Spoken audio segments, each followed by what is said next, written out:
아시시 프란치스코와 클라라의 글. 어느 봉사자에게 보낸 편지. 이 편지의 친절성에 대해서는 의심의 여지가 없지만 초기 필사본들 가운데 2개가 형제들이 짓는 죄에는 소죄와 대죄라는 2가지의 구별되는 접근법이 있음을 강조하면서 첫 12절까지만 기록하고 있다. 프란치스코는 단 한 명의 수취인, 즉 한 사람의 봉사자 형제를 위해 이 편지를 썼는데 그가 누구인지를 밝혀내려는 연구 노력이 많았지만 모두 허사였다. 수도 규칙을 다시 쓰는 것과 관련된 문맥에서 보호자와 수호자라는 용어가 언급되는 것을 보면 이 편지를 쓴 것은 1221년과 1223년 사이임을 암시하고 있다. 이 편지는 자신의 직책 수행에 심한 갈등을 겪고 있던 어느 봉사자 형제에게 주는 훈계와 권고를 중심 내용으로 하고 있다. 여기서 성인은 이 봉사자에게 형제들을 있는 그대로 받아들이고 형제들의 죄를 예수님께서 가르치신 대로 자비로서 끝없이 용서할 것을 권고하며 대죄를 지은 형제를 어떻게 처리할 것인지를 지시하고 있다. 어느 봉사자에게 보낸 편지. 봉사자 모 형제께 주님께서 그대를 축복하시기를. 할 수 있는 만큼 나는 그대의 영혼 사정에 관하여 이야기할까 합니다. 그대가 주 하느님을 사랑하는 데에 방해되는 것이든 또 형제들이나 다른 사람들이 그대를 때리면서까지 방해하든 이 모든 것을 은총으로 받아들여야 합니다. 그리고 그대는 이런 것들을 원하고 다른 것은 원하지 마십시오. 그리고 이것이 그대가 따라야 할 주 하느님의 참된 순종이요 나의 참된 순종이 됩니다. 나는 이것이야말로 참된 순종임을 확실히 알고 있기 때문입니다. 그리고 그대에게 이런 것들을 하는 이들을 사랑하십시오. 그리고 주님께서 그대에게 주시는 것이 아니면 그들에게서 다른 것을 바라지 마십시오. 그리고 이러한 상황에서 그들을 사랑하고 그들이 더 훌륭한 그리스도인들이었으면 하고 바라지 마십시오. 그러면 이것이 그대에게는 은수 생활보다 더 좋은 것이 될 것입니다. 그리고 얼마나 큰 죄를 지었든 죄를 지은 형제가 그대의 눈을 바라보고 자비를 청했는데도 그대의 자비를 얻지 못하고 물러서는 형제가 이 세상에 아무도 없도록 하십시오. 나는 그것으로 그대가 주님을 사랑하고 있고 또 그분의 종이며 그대의 종인 나를 사랑하고 있는 것으로 알고 있겠습니다. 그리고 그 형제가 자비를 청하지 않으면 그대는 그가 자비를 원하는지를 물어보십시오. 그리고 그런 다음에도 그가 그대의 눈앞에서 수천 번 죄를 짓더라도 그를 주님께 이끌기 위하여 나보다 그를 더 사랑하고 이런 형제들에게 늘 자비를 베푸십시오. 그리고 그대 쪽에서는 할 수 있을 때 확실히 그렇게 하겠다는 것을 수호자들에게 알리십시오. 대죄에 관하여 말하는 수도규칙의 모든 장을 우리는 성령 강림 총회에서 주님의 도우심과 형제들의 조언을 받아 이렇게 한 장으로 만들겠습니다. 형제들 가운데 어떤 형제가 원수의 충동으로 대죄를 지으면 그 형제는 자기 수호자 형제에게 갈 순종의 의무가 있습니다. 그리고 그가 죄를 지은 줄을 알고 있는 모든 형제들은 그에게 창피를 주거나 비방하지 말고 오히려 그에게 큰 자비심을 지녀야 하며 자기 형제의 죄를 철저히 비밀에 붙이십시오. 튼튼한 이들에게는 의사가 필요하지 않으나 병든 이들에게는 필요하기 때문입니다. 마찬가지로 그 형제를 동료를 딸려 그의 보호자에게 보낼 순종의 의무가 있습니다. 그리고 보호자는 자기가 비슷한 경우에 놓여 있을 때 자기에게 해주기를 바라는 것처럼 그 형제를 자비롭게 돌보아 줄 것입니다. 그리고 어느 형제가 소죄를 지으면 그는 우리 사제 형제에게 고백할 것입니다. 그리고 앞에서 말한 대로 만약 그곳에 사제가 없으면 그 형제는 교회법적으로 사죄할 수 있는 사제를 찾을 때까지 자기 형제에게 고백할 것입니다. 그리고 이들은 다른 보속을 줄 수 있는 권한이 전혀 없고 이 보속만 줄 수 있습니다. 돌아가십시오. 그리고 더 이상 죄짓지 마십시오. 그대는 이 글을 더 잘 지킬 수 있도록 그대의 형제들과 함께 참석할 성령 강림 총회 때까지 지니고 계십시오. 그리고 그때에 가서 수도 규칙에 빠져 있는 이 문제와 다른 모든 문제들을 주 하느님의 도우심으로 보완하게 될 것입니다. 안토니오 형제에게 보낸 편지. 이 편지는 편집본 속에 담겨져 내려오지 않고 독립적으로 내려왔고 다른 글들보다 늦게 14세기 중반에 알려지게 되었다. 그리고 이 편지는 거의 프란치스코 정기들 안에서만 소개되었다. 예를 들어 이 첼라노 163이 이를 증언해 준다. 복된 안토니오 형제에게 편지를 쓸 때에는 서두에서 이렇게 인사말을 하였다. 나의 주교님 안토니오 형제에게. 토마스 첼라노는 이 편지의 내용을 소개하고 있지는 않지만 이 언급 바로 직전에 우리는 모든 신학자들과 하느님의 말씀에 봉사하는 분들을 이라고 프란치스코의 말을 인용하는데 이는 성인이 신학자들에 대해 존경심을 가졌음을 말해주고 있다. 따라서 이 편지는 성인이 존경한 신학자들과의 연관성에서 보아야 한다. 아르날드 세랑은 자신의 저서 24명의 총봉사자 연대기에서 성 안토니오가 아우구스티노 수도회에서 작은 형제회로 옮겨온 후 형제들이 그에게 자신들을 가르치는 책임을 맡아주기를 요청했지만 복되신 프란치스코의 허락을 먼저 받지 않고는 형제들의 요청이 아무리 절박해도 가르치려 하지 않았다고 기록하고 있다. 성 안토니오에게 허락을 주는 이 편지의 작성 일자는 호노리오 3세 교황이 수도규칙을 인준해 준 1223년 11월 29일이 좀 지나서이다. 안토니오 형제에게 보낸 편지. 나의 주교 안토니오 형제에게 프란치스코 형제가 인사합니다. 수도규칙에 담겨 있는 대로 신앙 연구로 거룩한 기도와 헌신의 영을 끄지 않으면 그대가 형제들에게 신학을 가르치는 일은 나의 마음에 듭니다. 안녕히 계십시오. 신자들에게 보낸 편지 1.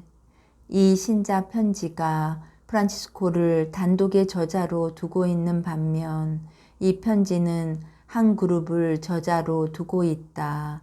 이 편지 2.19에서 우리가 부탁합니다 라고 복수 1인칭인 우리를 사용하고 있기 때문이다. 카에탄에서는 이 편지가 언제 쓰였는가를 그야말로 미제의 과제로 남아있다고 말하면서 두 편지들 사이에 꽤 긴 시간의 흐름이 있음을 인정해야 하며 1신자 편지가 2신자 편지보다 시간적으로 앞선다고 말하고 있다. 1신자 편지는 1209년에서 1215년 사이에 쓰인 것으로 보이고 이 신자 편지는 1223년 11월 29일 이후 1225년에서 26년 사이에 쓰인 것으로 보인다. 호노리오 3세 교황에 의한 제4차 라테라노 공의회의 후속 조처들을 간접적으로 언급하고 있기 때문이다. 카에탄에서는 이 편지가 회계의 형제 자매들 곧 3회 제속 프란치스코 회의 형제 자매들에게 보낸 편지로 보고 있지만 그들의 생활 양식으로까지는 보고 있지 않다. 한편 율수 3회의 학자인 라파엘레 파젤리는 이 편지를 3회의 생활 양식이라고 주장한다. 생활 양식은 사실상 수도 규칙을 의미한다.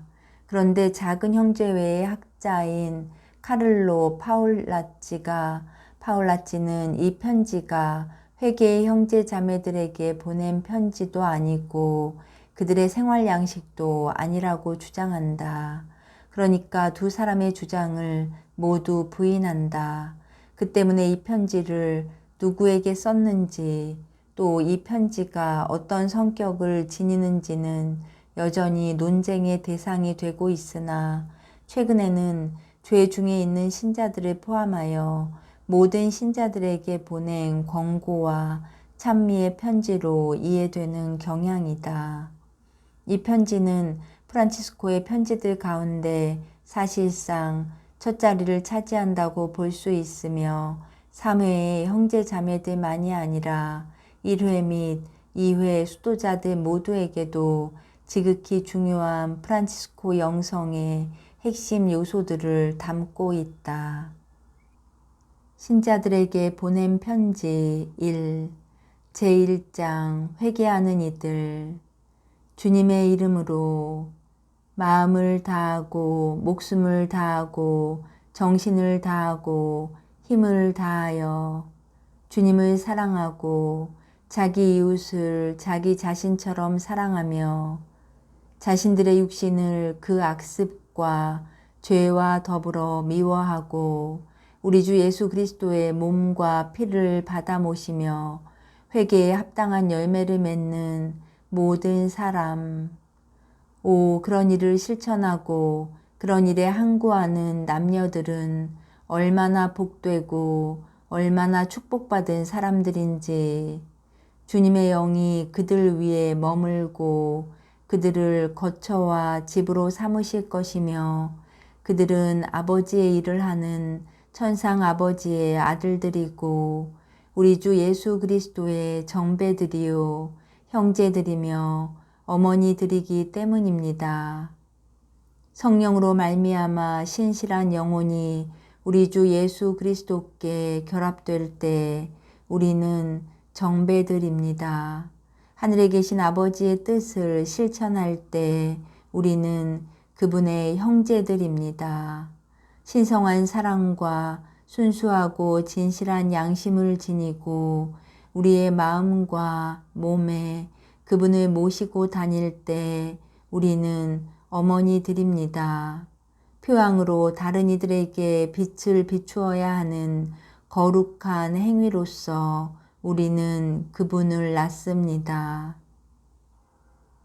거룩하고 위대하신 아버지를 하늘에서 모시는 것이 얼마나 영광스러운지 위로가 되고 아름답고 감탄스러운 그러한 정배를 모시는 것이 얼마나 거룩한지 또한 흡족스럽고 겸손하고 평화롭고 감미롭고 사랑스러우며 무엇보다도 먼저 열망해야 할 그러한 형제와 그러한 아들인 우리 주 예수 그리스도를 모시는 것이 얼마나 거룩하고 얼마나 소중한지. 그분은 당신의 양들을 위해 목숨을 바치셨고 아버지께 이렇게 기도하셨습니다. 거룩하신 아버지, 아버지께서 이 세상에서 저에게 주신 이들을 아버지의 이름으로 지켜주십시오. 이들은 본래 아버지의 사람들이었지만 그들을 저에게 주셨습니다. 그리고 아버지께서 저에게 주신 말씀을 제가 이들에게 주었고 이들은 또 그것을 받아들였습니다. 그리하여 이들은 제가 아버지에게서 나왔다는 것을 참으로 믿고 아버지께서 저를 보내셨다는 것을 알게 되었습니다. 저는 세상을 위해서가 아니라 이들을 위하여 빕니다. 그들을 축복하시며 거룩하게 해주시고 저는 이들을 위하여 저 자신을 거룩하게 합니다. 저는 이들만이 아니라 이들의 말을 듣고 저를 믿는 이들을 위해서도 빕니다. 그리하여 아버지와 제가 하나인 것처럼 이들도 거룩해져 하나가 되게 하소서. 아버지, 저는 이들도 제가 있는 곳에 저와 함께 있게 되기를 바랍니다. 그리하여 아버지의 나라에서 저의 영광을 그들도 볼 수 있게 하소서. 아멘. 제2장 회개하지 않는 이들. 그런데 회개 중에 있지 않고 우리 주 예수 그리스도의 몸과 피를 받아 모시지 않으며 악습과 죄를 일삼고 나쁜 욕정과 자기 육신의 나쁜 욕망들을 쫓아다니며 주님께 약속한 것들을 지키지 않고 육적인 욕망과 세속의 걱정과 현세의 삶에 대한 근심에 빠져 세상을 육신적으로 섬기는 남녀 모든 사람, 이들은 악마의 소가 악마의 자식들이 되고 악마의 짓을 그대로 합니다. 그들은 참된 빛이신 우리 주 예수 그리스도를 보지 않기에 소경입니다. 그들은 아버지의 참된 지혜이신 하느님의 아들을 모시지 않기에 영적인 지혜를 가지지 못합니다.